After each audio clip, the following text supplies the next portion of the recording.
A ditadura é o contraponto da democracia. Logo, para entender a redemocratização do Brasil, precisamos entender o fim da ditadura militar no Brasil.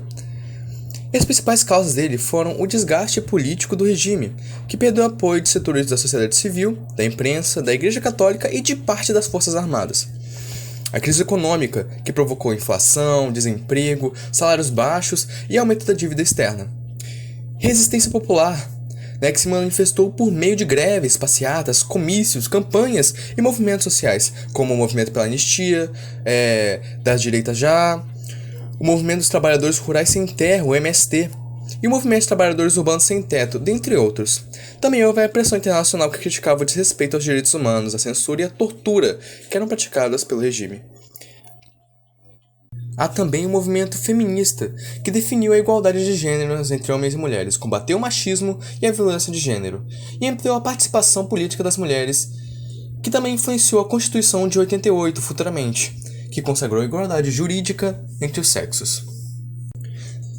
Também temos o movimento LGBT, que atualmente é conhecido como movimento LGBTQIA+, de 80, que lutou pelo reconhecimento e pela garantia dos direitos das pessoas LGBT e combateu a homofobia e transfobia. Realizou as primeiras paradas do orgulho LGBT, conquistou a união estável e o casamento civil entre pessoas do mesmo sexo e obteve a criminalização da LGBTfobia. Podemos citar também o movimento negro, que denunciou o racismo e a discriminação racial, valorizou a cultura e a identidade negra e reivindicou políticas de reparação e de ação afirmativa.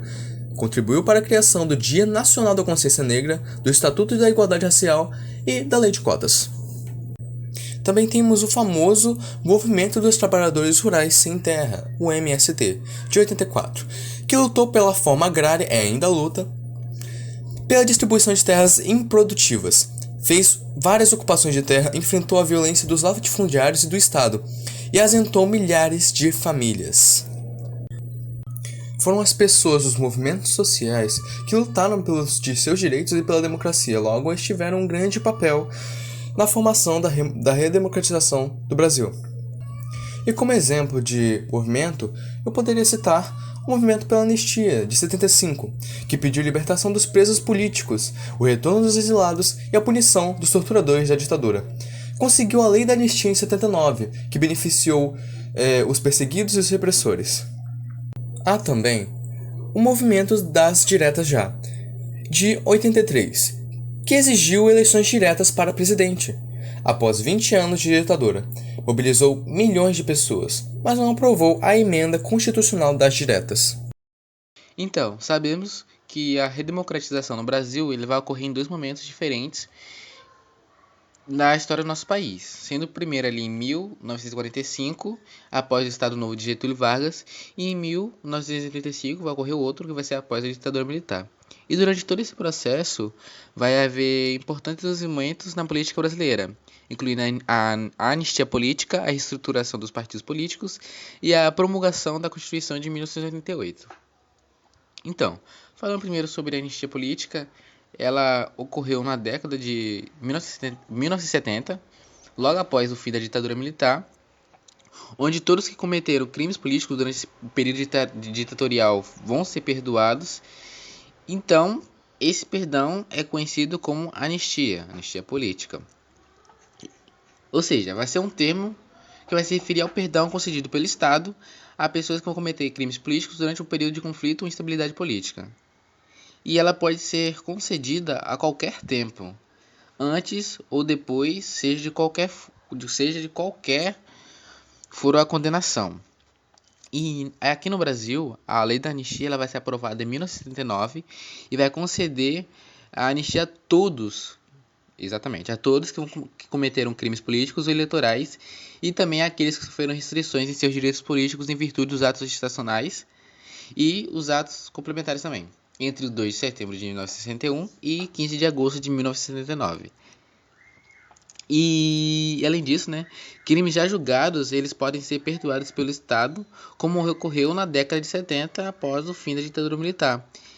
Ou seja, a anistia política ela é um ato do Estado que implica perdão de condutas deploráveis, condutas reprováveis, podemos dizer. E geralmente um crime anistiado é tratado como um crime que nunca ocorreu. A redemocratização de 1985 ela vai ocorrer no contexto da ditadura civil-militar, onde teve início ali no governo Geisel, lá em 74, e contou com momentos de avanços e recuos, com retorno ao pluripartidarismo, a Aliança Renovadora Nacional, né, a ARENA, e o Movimento Democrático Brasileiro, MDB, foram extintos. E após a extinção, né, desses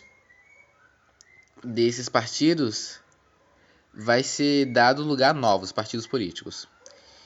O MDB ele vai virar o Partido do Movimento Democrático Brasileiro, o PMDB, e a Arena vai virar o Partido Democrático Social, o PDS. Perdão. Agora falando sobre a Constituição de 1988, ela vai ser um marco importante na redemocratização do Brasil após a ditadura civil-militar de 64 a 85 e vai ser promulgada em 5 de outubro de 1978. Poucos anos após o fim da ditadura militar em 85. E o principal objetivo do texto constitucional é de garantir direitos sociais, econômicos, políticos e culturais que estavam suspensos ali no período anterior.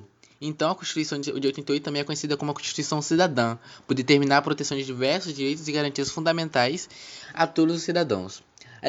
A elaboração e a votação da Constituição, elas foram marcadas pela participação das forças sociais que estavam afastadas ali das decisões dos órgãos de Estado.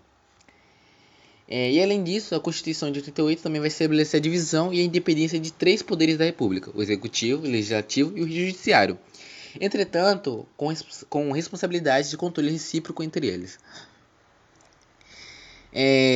Então, concluindo a minha parte, a redemocratização no Brasil vai ser um processo complexo, muito complexo, até os dias atuais, né? Claro, que envolve a reconciliação nacional, a reestruturação dos partidos políticos e a promulgação de uma nova Constituição.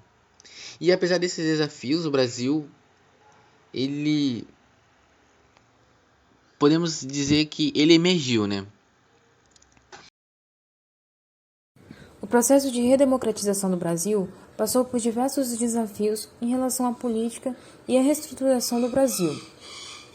Com isso, José Sarney foi o primeiro presidente civil do Brasil após o longo período de ditadura militar.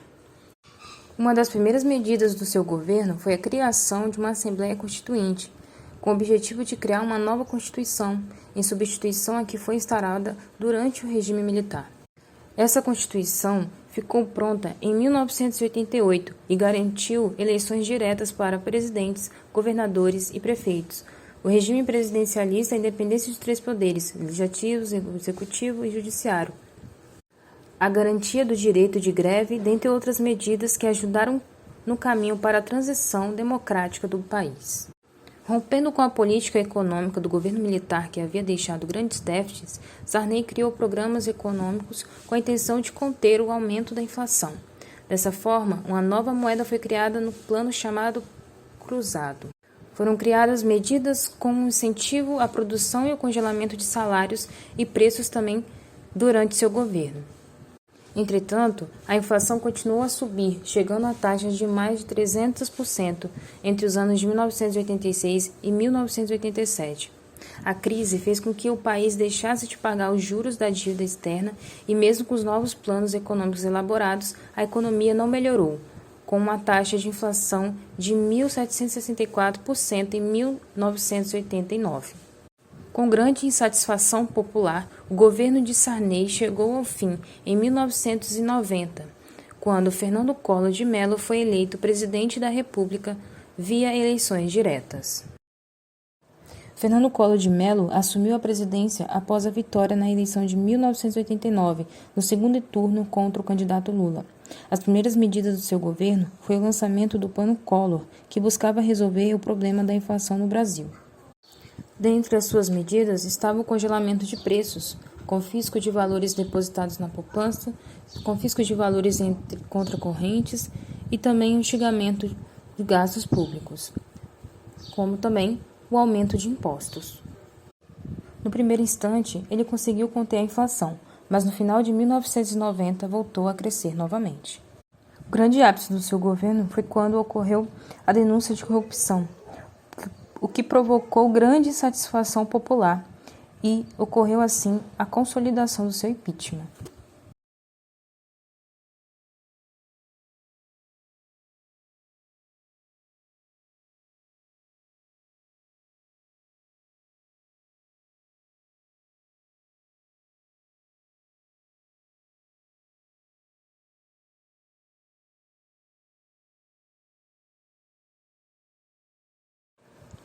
Fernando Henrique Cardoso, chamado FHC, governou o Brasil entre 1995 e 2002.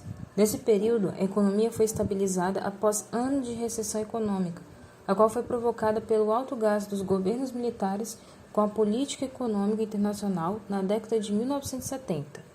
Também ocorreu um grande movimento de privatizações durante o governo de FHC. O presidente vendeu para a iniciativa privada e colocou no mercado financeiro grande parte das empresas públicas brasileiras. Essas políticas de privatização renderam a aclamação de setores ligados à direita liberal, que estavam ansiosos pela estabilização e crescimento do mercado financeiro no país, e a crítica dos setores mais alinhados à esquerda, que queriam o crescimento da máquina pública para uma maior distribuição da renda. O governo de FHC passou para a aprovação do setor financeiro, mas enfrentou muitas críticas dos setores mais baixos da população, que queriam pleno emprego, mas também acesso à saúde, à educação, à moradia e à alimentação digna. Esses problemas somente foram resolvidos em partes com as reformas de base propostas pelos governos posteriores.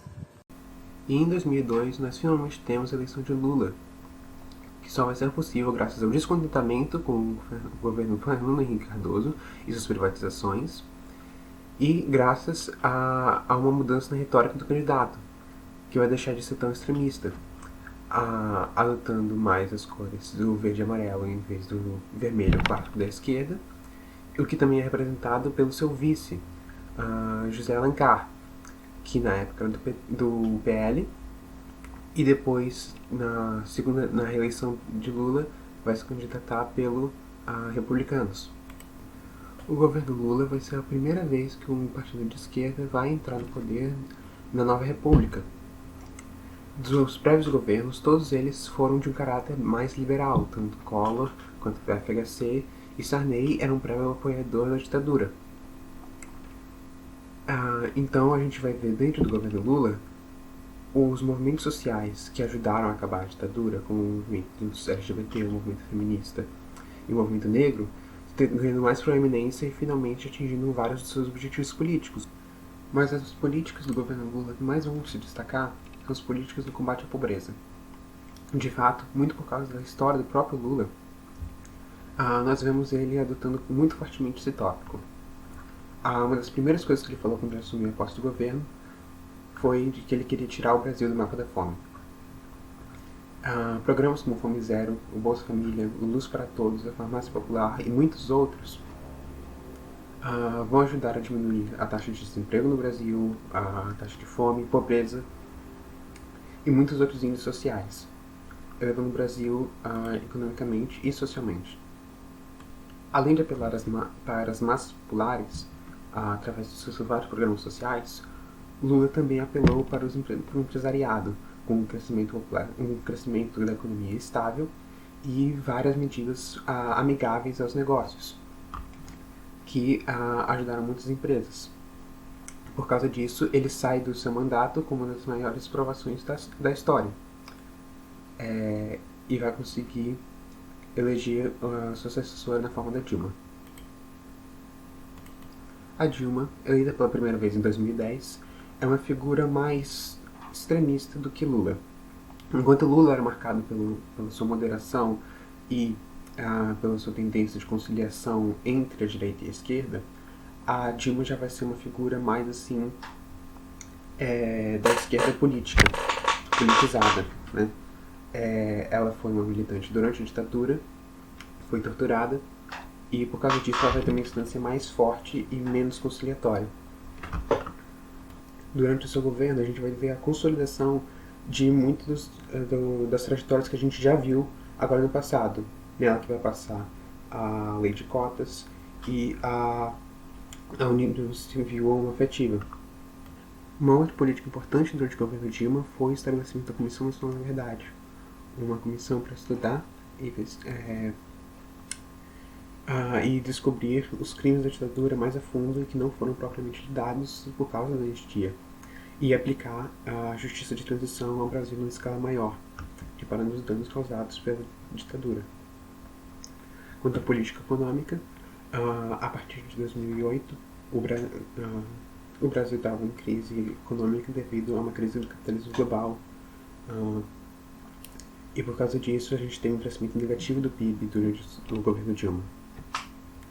A crise econômica, aliada às suas políticas sociais de caráter de esquerda, que favoreceram os conservadores e criaram um embate muito grande no Congresso, se aliaram e combinaram com o escândalo de corrupção, os diversos escândalos de corrupção ligados a figuras do Partido dos Trabalhadores e de aliados dele, como dos republicanos. E isso vai levar, eventualmente, ao impeachment dela em 2016. O impeachment da Dilma é um evento muito complicado de se explicar, mas nós podemos falar que resultou numa volta do conservadorismo ao poder no Brasil, um backlash contra a prévia década de governo de esquerda que teve. Michel Temer, até então vice-presidente, assume no lugar após o impeachment de Dilma. O seu governo vai ser caracterizado pela maior impopularidade de todos os governos do Brasil até aquele momento. Os principais acontecimentos do seu governo foram a aprovação da reforma trabalhista, que tirou vários direitos dos trabalhadores, a continuação dos vários escândalos de corrupção e uma investigação pela própria Operação Lava Jato dos crimes do Temer, e a intervenção militar no Rio de Janeiro de 2016, que intensificou uma tradição de violência e criminalização da pobreza nas favelas. Surfando na onda do antipetismo e da anticorrupção, um político já estabelecido de muitos anos no Congresso, mas que ganhou uma nova face durante o governo Dilma e o seu impeachment, foi Jair Messias Bolsonaro, que se elegeu na plataforma mais conservadora da nova república, com apologias abertas a torturadores e à própria ditadura. O seu governo representa um retorno do Brasil à política conservadora em seus diversos aspectos. O Brasil ele é isolado no cenário internacional, é promulgada a reforma da Previdência e são cancelados muitos programas sociais, há o enxugamento do Estado e das instituições públicas, com corte de verbas e a diminuição do gasto público, e, em geral, um descaso com a população, especialmente em momentos de crise. Isso é observável por toda a pandemia do Covid-19 e também pelas crises ambientais que a gente teve durante o seu governo, com o aumento drástico de desmatamento na Amazônia. É possível falar que o governo Bolsonaro se beneficiou politicamente desses acontecimentos, especialmente das queimadas, porém não eleitoralmente, causando sua popularidade diminuir e ele a perder as eleições de 2023. Apesar disso, é possível dizer que seu suporte continua forte em algumas das suas principais bases políticas, dentre elas os evangélicos e extremistas religiosos, e também as bases do antipetismo e da anticorrupção, apesar de seu governo ter sido marcado por vários escândalos de corrupção e a sua carreira em geral também. Com isso, nós concluímos nossa apresentação de história sobre a redemocratização no Brasil até os dias atuais e agradecemos muito pela sua atenção.